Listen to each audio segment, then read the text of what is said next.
Hey there! Today's topic is all about taking responsibility in a somewhat of a different spotlight. You surely heard a lot of taking responsibility and ending the blame game as an important step in one's personal development. And often it has a little negative feeling about it. Like, I have to feel guilty right now. It's like, I can't be responsible for everything, right? But sooner or later, most successful people are going to take responsibility for more and more parts of their lives. But what if it's not about being responsible and seeing you that way in every actions you do that you like and as a fault for everything you don't like, but as a statement that sounds maybe as the following: I want everything that I experience to experience that way. So every positive thing and especially every negative thing. So every situation, everything you get stuck on, you feel like you're suffering from it, you feel depressed, you feel sad, you feel angry about maybe someone else because he or she does something you don't like or you don't agree with. What if you want all of that? You want to experience a negative talk with your girlfriend or with your boyfriend or with your parents or with your employee. The first reaction most of the time is just nope. I don't. I know I don't. But just let's assume it. If it would be that way, then the first reaction would be, I don't know about that. If I really would want all these negative things happening in my life, why? And it doesn't feel that way. It doesn't seem that way. So now we are open to get some self-inquiry going and just look what could be reasons for that, what could be. And generally there are 3 very solid benefits, juices, paybacks of negative experiences and negative feeling in our life. The first one is to stay limited to a standard self-given. Maybe I have the standard to work a certain amount of time a day, but if I got sick or something, then maybe I now can be limited to that standard.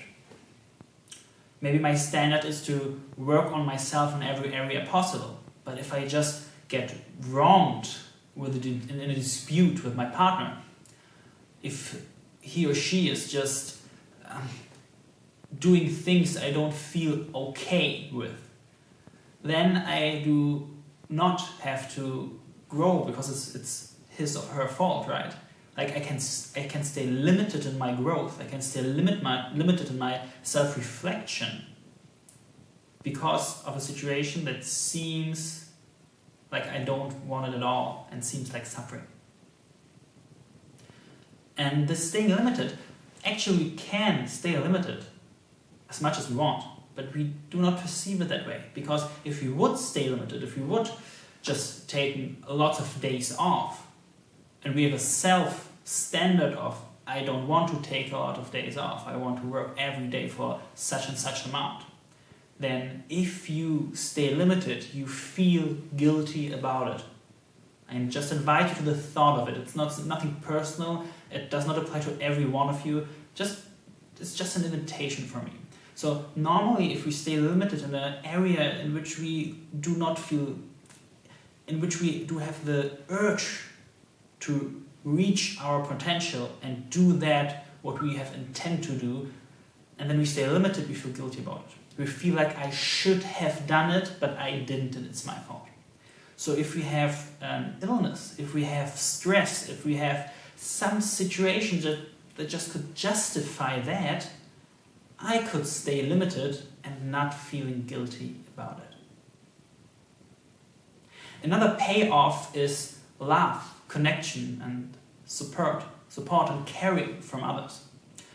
And also, we could get this by our own, but not without maybe feeling unworthy of the love, of the connection, of the support.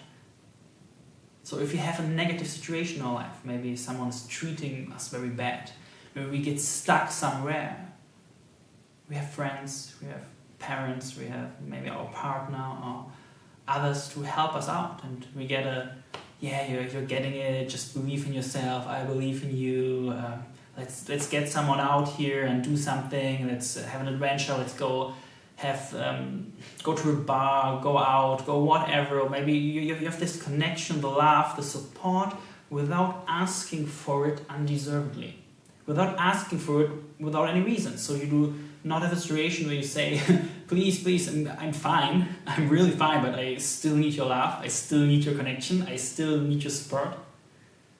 And the fear of that is maybe that someone says no, but if it's justified, if you're suffering somewhere and it's justified, he does treat me like that, she does treat me like that, oh, I can't anymore, it's just too much, then it's justified to get it. So a lot of times we want that kind of experience because it's our way to fulfill our need for love and connection. And the last thing I want to discuss here is hope. And hope isn't something bad, for sure. In that context it can be, though.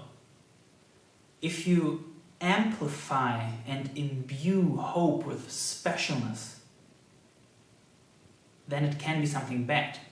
Because if you make a situation that you are right now wrong and the reason for you not feeling a certain way, the hope is, if I just get over the situation, if I just reach that glamorized goal, then I will be fine. So what happens after a certain time reach that goal? It feels good for a couple hours, days, maybe weeks, and then we have another goal.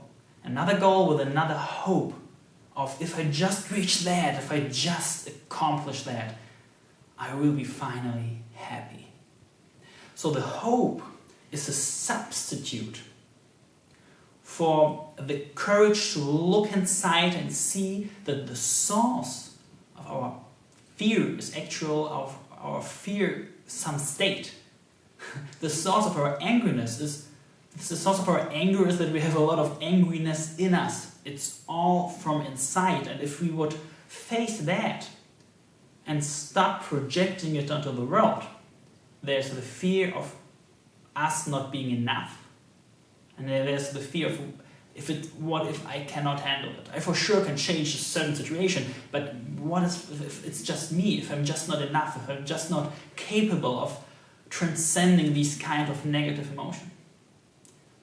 So we project it into a goal or situation that is unsolved, and we have the hope, this wonderful feeling, if just this one thing happened in my life, if I just got enough money, if I just got a good partner, if I just got my business to the next level, then I finally would be at peace. So that's just 3 reasons, 3 payoffs, paybacks, 3 juices we get out of negative situations. And if we just look at the negative situations, if we just look at the things and situations we get stuck on, or we got stuck for years or decades, or even if it's just a month, and if we analyze what is my payback, in which way the experience of this negative situation allows me to stay limited without feeling guilty about it, in which way does that allow me to get love and connection without feeling undeserving of it, and it's not being appropriate, and in what way we can have the hope that if just that thing is overcome, if just I achieve that one other thing, I will be happy and in peace finally, without doubting it, because it's so much pain, it's so hurtful. Of course, if I overcome that and I believe that this situation is the cause of it, I will be finally happy. The more pain, the more certain I am that if I just overcome this, I feel good. And in reality, we just don't. And the last thing I want to give you here is, it does not need a type of situation to have the payback, the juice, the secondary gain. It's enough to perceive a situation a certain way. You do not have to have a partner who treats you bad. If you just perceive your partner treating you bad, it's enough to have the payback of staying limited in your own, maybe personal development, in your own communication skills and empathy, to get connection with your friends, with your parents, with whoever, and they caring for you and supporting you and saying that it's all right, and yeah, she's bad or he's bad and you're good. And the hope that if you just can solve that, you'll be better after. You'll be happy and at peace, finally. It does not, you do not have a partner who treats you bad if you just experience it that way. And so if you want to have these benefits, but if you do not have the situation, I invite you to the possibility of the thought that maybe the situation, it's not as you perceive it. There's a difference between reality and perception. And that you project the things into reality that allows you to have this payback, to have the negative emotions and the resulted payback before you perceive it. You project something into the world and then you perceive your projection. It's not the reality that you see, just an invitation to the thought. And then you can, if you're seeing the gains, if you're seeing the paybacks and you're like, oh, it's so clear right now, I really have paybacks, I really have gains out of the negative situation, out of the negative perceived situation, it already starts crumbling, it already starts weakening. Yeah, the trustworthiness of your perception as reality starts weakening. And then, for example, if you're saying something like, and if you're having a situation like, my partner doesn't listen to me, you can take this thought and just inquire if that's true. You can inquire in which way does your partner listen to you in that situation, where he don't answer to your question or don't reply to something you said and you have the feeling of he or she just does not listen to me, in which way you do not listen to yourself and want your partner to listen to you, for you to feel good about the thing you just said, to be proud of the thing you just told your partner, and in which way you are not listening to your partner in that situation where you think your partner doesn't listen to you. Because you're not open, maybe, for any word your partner's saying. Because you're just in the thought field of, my partner doesn't think about me. My partner does not listen to me. My partner does not listen to me. While he or she speaks, you're thinking that and not listening to your partner.